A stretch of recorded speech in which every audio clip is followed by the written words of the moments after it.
Hey there, ladies and gentlemen, boys and girls.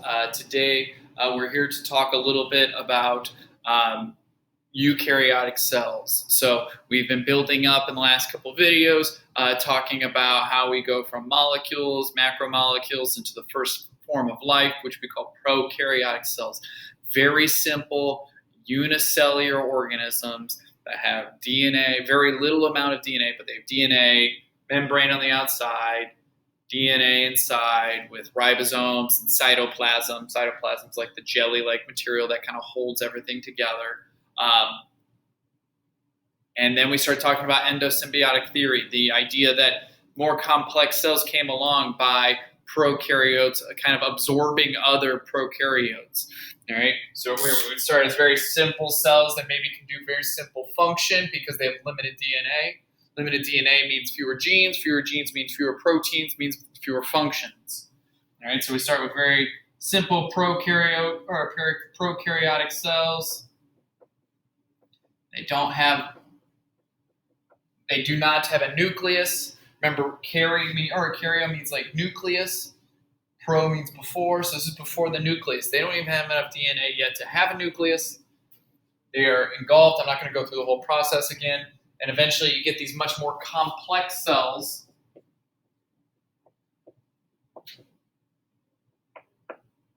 All right, much more complex cells called eukaryotes or eukaryotic cells.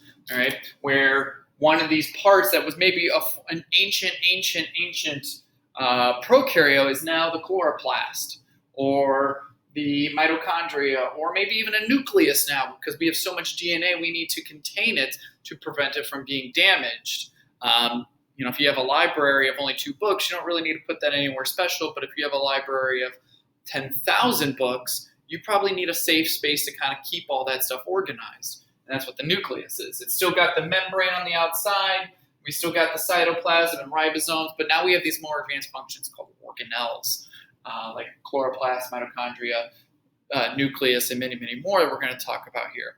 So we have more DNA, that can lead to more genes, which can lead to more complex proteins, which can do more complex functions. Okay, so now we've talked about really introduced prokaryotes and eukaryotes. All right, and we are going to go into much, much more detail about those organelles that make a eukaryote very special, but let's kind of just make sure we understand comparing the two here. All right, so I have a Venn diagram with 12 things here. All right, what I want you to do right now, right, in your notebooks, all right, go ahead and draw the Venn diagram. We have eukaryotes, prokaryotes. We have these 12 things here. I don't necessarily have to write the 12 things, just we got to put them in here. I want you to take a moment. I want you to pause the video in a moment. And I want you to try and I'll step aside. I want you to try and put as many of these into that Venn diagram as you feel comfortable. If it's only 3 or 4, okay. That just means we need to pay attention. If we can do most of them, pretty good. I recommend maybe using pencil just in case. But I'll give you a moment to do that, and then we'll quickly go through it. All right, so pause now. Okay, hopefully you finished that and done the ones you're comfortable with. All right, so let's go through this. All right, we talked about, I'm just going to go down the list.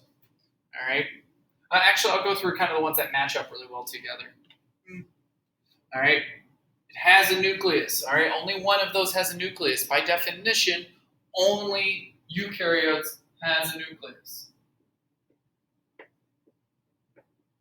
All right, we know by definition that prokaryotes do not have a nucleus. There is no nucleus here. No nucleus. Always unicellular. And then there's one down here that it can be multi or unicellular. All right. Prokaryotes have very limited DNA. Because they have very limited DNA, they can only create so many proteins, and thus their functions are limited. It takes a lot or specific proteins to be able to communicate to cells next to each other. All right? And so prokaryotes typically do not have that kind of capability. All right? They are normally simple cells, not efficient. They are efficient cells. Bacteria cells thrive in almost every part of this planet today. but they are still considered pretty simple. Prokaryotes are always unicellular.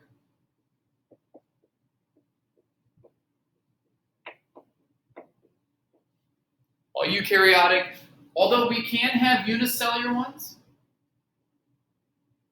I heard it the wrong way, but they can have unicellular prokaryotes, or sorry, unicellular eukaryotes, but they also can have the capability to become now multicellular, work together to complete a similar function.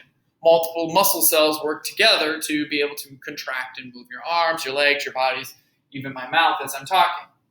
All right, so we got that one, all right. Now there's kind of three of these ones here: less genes, more genes, and has DNA. All right, they all have DNA. They are cells.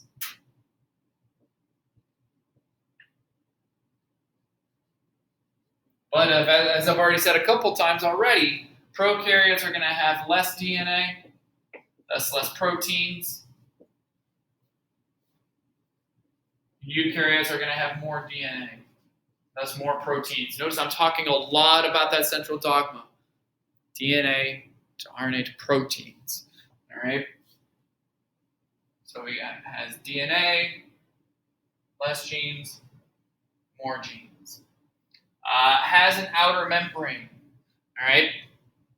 We'll talk a little bit more about it, but both prokaryotes and eukaryotes have an outer membrane. We'll talk later that some eukaryotes have, like plant cells, have an outer membrane. It's like this fluid, this very almost kind of like a bubble-like membrane.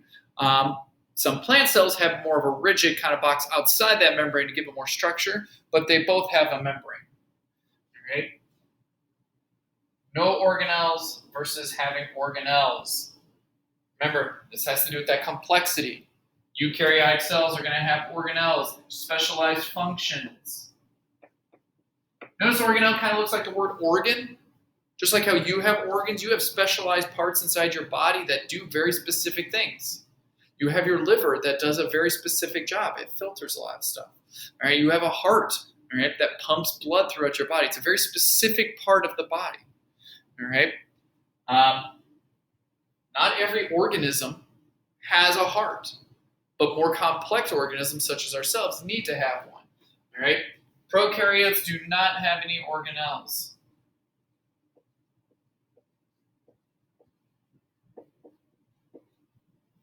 All right, so that fixes that one. Now ribosomes. Ribosomes, remember, I mentioned briefly in the prokaryotic video, ribosomes are basically machine, like almost can think of as like protein or RNA machines that create more proteins. So to do that now, or that central dogma, to have DNA to make proteins, you need to have ribosomes to put those proteins together. So any organism that has DNA that uses that genes to turn into proteins, or that reads that gene, is going to have ribosomes. So both of these are going to have ribosomes.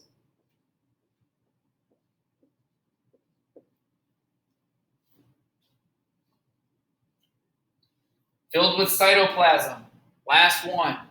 All of those organelles, all of that DNA, and all those ribosomes are floating in almost like a jelly-like material, which we call cytoplasm. And we'll talk more about that. There's actually part of that cytoplasm. It's called the cytoskeleton and the cytosol.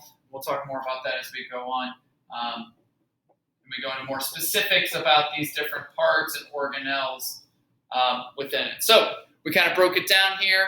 We know that prokaryotes have no nucleus or unicellular, less DNA with no organ or no organelles. That's very different than eukaryotics that have a nucleus, can be unicellular or multicellular because they have more DNA and organelles. They both have DNA and outer membrane, ribosomes, and cytoplasm. All right. So I do expect you to be able to difference between a prokaryote and eukaryote. If I was listing a cell and I said that it has ribosomes, DNA, and is multicellular, is that going to be a prokaryote or a eukaryote? You would be like, well, they both have those, but only eukaryotic cells can be multicellular, so I know that's an organism made up of eukaryotic cells. All right? Those are the kinds of questions I would expect you to be able to answer. So go back through this. I hope you did pretty well. Sorry, I forgot to check this last one here. Here we go. All right. Make sure you understand the difference between those. And if you have any questions, just don't hesitate to ask them in class. All right. All right. Thank you very much, and may the science be with you. Bye.